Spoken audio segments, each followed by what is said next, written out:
लोकतंत्र के बाद अब हम आपको उस बिजनेस तंत्र के बारे में बताएंगे जिसमें बड़ी बड़ी कंपनियां आपको कस्टमर नहीं बल्कि कष्टों में मरने वाला कस्टमर बना देती है।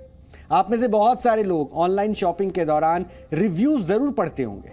उदाहरण के लिए आपको ऑनलाइन कोई मोबाइल फोन खरीदना है और इसके लिए आप किसी वेबसाइट पर जाते हैं तो वहां उस मोबाइल फोन के बारे में आपको बहुत सारे रिव्यूज पढ़ने के लिए मिल जाएंगे। ये रिव्यूज किसी भी प्रोडक्ट्स को लेकर लोगों की राय बनाने का काम करते हैं। जैसे रिव्यूज अच्छे हैं तो आप उस प्रोडक्ट को खरीद लेते हैं और रिव्यूज अच्छे नहीं हैं तो आप उस प्रोडक्ट को नहीं खरीदते। लेकिन अब पता चला है कि इन रिव्यूज के पीछे भी एक पूरा तंत्र काम करता है। यानी ऑनलाइन शॉपिंग की दुनिया में जैसा दिखता है वैसा सब कुछ होता नहीं है। सबसे पहले आपको फेक रिव्यूज के इस बिजनेस मॉडल के बारे में बताते हैं। ई कॉमर्स कंपनी Amazon ने 19 जुलाई को फेसबुक के 10,000 से ज्यादा ग्रुप एडमिन्स के खिलाफ अमेरिका की एक अदालत में मुकदमा दर्ज करवाया है। Amazon के मुताबिक इन फेसबुक ग्रुप्स के जरिए उसके ऑनलाइन शॉपिंग प्लेटफॉर्म पर मौजूद प्रोडक्ट्स के फेक रिव्यू लिखे जाते थे, जिससे सामान खरीदने वालों को लगे कि प्रोडक्ट बहुत अच्छा है और उसमें कोई खामी नहीं है।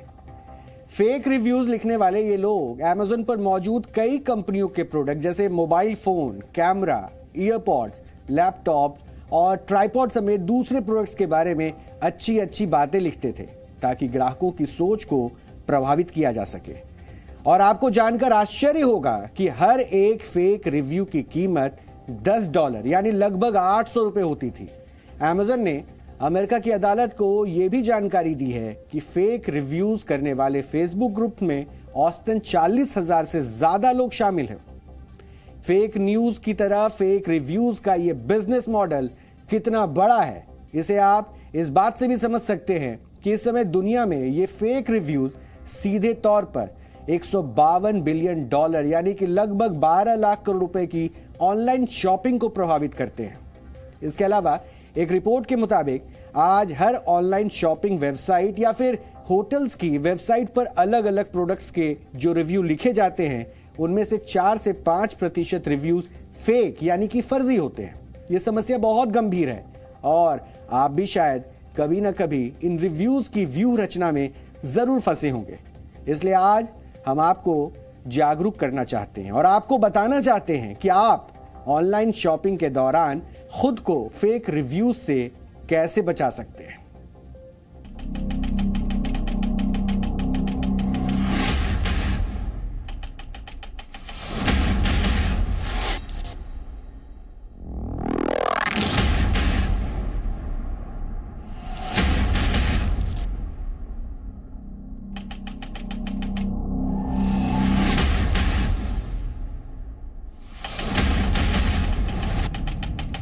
आजकल मैं शॉपिंग करने से पहले रिव्यूज़ ज़रूर चेक करती हूँ, या तो मैं कहूँ मैं अपना प्रोडक्ट रिव्यूज़ के बेसिस पर ही डिसाइड करती हूँ। बट बहुत बार ऐसा होता है कि रिव्यूज़ चेक करने के बाद भी प्रोडक्ट गलत आ जाता है। आई गेस बहुत सारे रिव्यूज़ कुछ रियल होते हैं, कुछ फेक होता है, जिसकी वजह से हम कस्टमर्स को सफ़र करना पड़ता है। लाइक हम मंगाते कुछ और है, आ कुछ और जाता है, भुगतना हम कस्टमर्स को पड़ता है।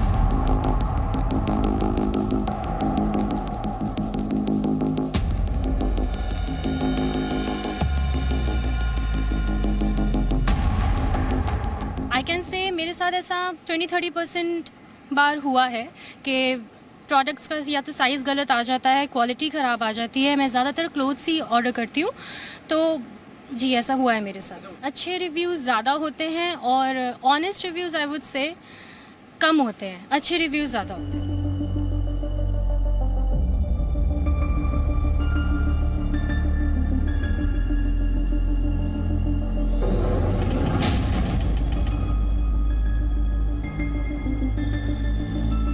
देखिए, आज युग है डेटा इकोनॉमी का और इस डेटा इकोनॉमी में फेक न्यूज़ या फेक रिव्यूज़ का एक अध्याय प्रारंभ हो चुका है जी। आज होता क्या है कि जब आप डेटा इकोनॉमी में रह रहे हैं तब ज़्यादा से ज़्यादा लोगों को प्रभावित करना चाहते हैं, उनकी मानसिकता पर आप एक इम्पैक्ट छोड़ना चाहते हैं, तो क्या करते हैं आप फेक रिव्यूज़ डालते हैं, फेक इन्फॉर्मेशन डालते हैं। लोग उस फेक इन्फॉर्मेशन को सही मानते हुए अपनी खरीदारी करते हैं, ऑनलाइन ट्रांजैक्शंस करते हैं, बाद में उनको पता लगता है कि ये तो जो प्रोडक्ट मैंने समझा था, सोचा था, वो एक्चुअली नहीं निकला। लेकिन तब तक पैसे जा चुके होते हैं, कंपनियां पैसे कमा चुकी होती हैं। जब तक कानूनी प्रकरण नहीं आ पाएगा तब तक इस फेक न्यूज़ और फेक रिव्यूज़ का सिलसिला चलता रहेगा। दुनिया भर में अगर मैं नज़र डालूं तो पाता हूं केवल चुनिंदा कुछ राष्ट्र हैं जिन्होंने फेक कंटेंट के ऊपर कानून बनाया है, चाहे वो मलेशिया हो, चाहे वो फ्रांस हो। भारत में आज इस तरह का कोई कानून मौजूद नहीं है। भारत का जो सूचना प्रौद्योगिकी कानून है वो कंप्लीटली चुप्पी साधे हुए है इस तरह के मसले को लेकर। तो जब आप कंज्यूमर प्रोटेक्शन एक्ट पर देखते हैं तो उस उपभोक्ता संरक्षण कानून में भी आप पाते हैं कि आपको इफेक्टिव रेमेडी नहीं मिलती, क्योंकि अगर किसी ने आपको मिसरिप्रेजेंट किया तो आपका दायित्व था कि आप ड्यू डिलिजेंस करते, आपने नहीं की, आपको नुकसान पहुंचा, तो उससे उस सर्विस प्रोवाइडर की डेफिशिएंसी ऑफ सर्विस साबित नहीं होती। और अल्टीमेटली सर्विस प्रोवाइडर कहता है कि साहब मैं तो केवल एक प्लेटफॉर्म हूँ, लोग आके जो लिख लेते हैं मैं प्रकाशित कर देता हूँ, तो मैंने ना तो लिखा है ना उसके लिखने में मैंने अपना योगदान दिया है।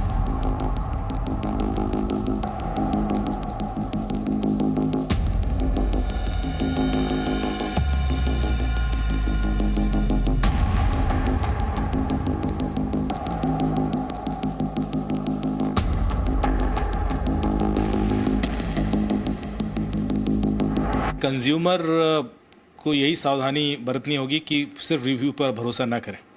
वो अपने फिजिकली जिन लोगों को जानता है और उनमें से किसी ने प्रोडक्ट यूज़ किया है तो उनसे भी एक बार राय ले ले, पूछ ले, क्योंकि जो वर्चुअल वर्ल्ड के रिव्यूज़ हैं उस पर पूरी तरीके से तो भरोसा नहीं किया जा सकता। ये भी देखिए कि जो रिव्यू है उनका पैटर्न क्या है। अब वो चूँकि हर आदमी उतना इंटेलेक्ट नहीं होता या उतना डिजिटल वर्ल्ड के बारे में नहीं जानता, तो वो उस चीज़ों को इग्नोर कर देता है। कई बार क्या होता है कि एक मार्केटिंग कैंपेन चला जाती है 1-2 महीने 3 महीने और सारे रिव्यू उसी समय आते हैं, उसके बाद कोई रिव्यू नहीं होता। लेकिन आप तो रिव्यू देख रहे हैं, आपको इस बात से फ़र्क नहीं पड़ रहा है कि वो रिव्यू कब लिखा गया था, कितना पुराना है और कितनी जल्दी वो रिव्यू लिखे गए थे।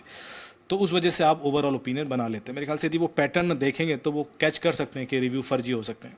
फिर रिव्यू करने वाले वेरीफाइड हैं कि नहीं है, वो उन्होंने प्रोडक्ट खरीदा है या नहीं खरीदा। यदि वो वैसा नहीं है और अधिकतर रिव्यू वैसे हैं जो उसमें प्रोडक्ट खरीदे ही नहीं गए, तो फिर उस पर भी आप थोड़ा डाउटफुल हो सकते हैं। तो इस तरह के कुछ चेक्स हैं जिसके बेस पर, और मैं तो कहूँगा कि कभी भी सिर्फ रिव्यू पर भरोसा ना करें, कुछ और भी उसके बारे में जानकारी प्राप्त करें।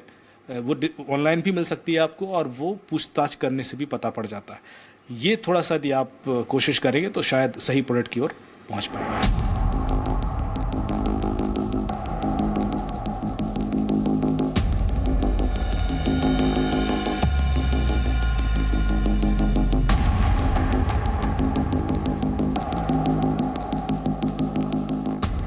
ऑनलाइन शॉपिंग में आप फेक रिव्यू के वायरस से कैसे बच सकते हैं, इसका एक तरीका हम लोग आपको दिखाते हैं। इस समय हम लोग अमेज़ॉन की वेबसाइट पर हैं जो इस समय फेक रिव्यूज़ के मामले में सुर्खियों में। अब अगर मुझे किसी भी कंपनी का लैपटॉप खरीदना है तो सबसे पहले तो आप लैपटॉप के सेक्शन पर जाएंगे जहां पर आपको कई ब्रांड्स के लैपटॉप कुछ इस तरह से दिखेंगे। लेकिन अब आप ये देखना चाहते हैं कि कौन सा लैपटॉप अच्छा है, तो उसके लिए सबसे पहले तो आपको किसी भी लैपटॉप पर क्लिक करना है जो कि आपको अच्छा लगे और आपके बजट में हो। तो यहाँ पर सबसे ऊपर ये आप देखिए, सबसे ऊपर तो आपको यहाँ पे रिव्यू दिखेगा। जैसे इस लैपटॉप को 5 में से 4.2 यानी 4.2 रिव्यू मिले हैं।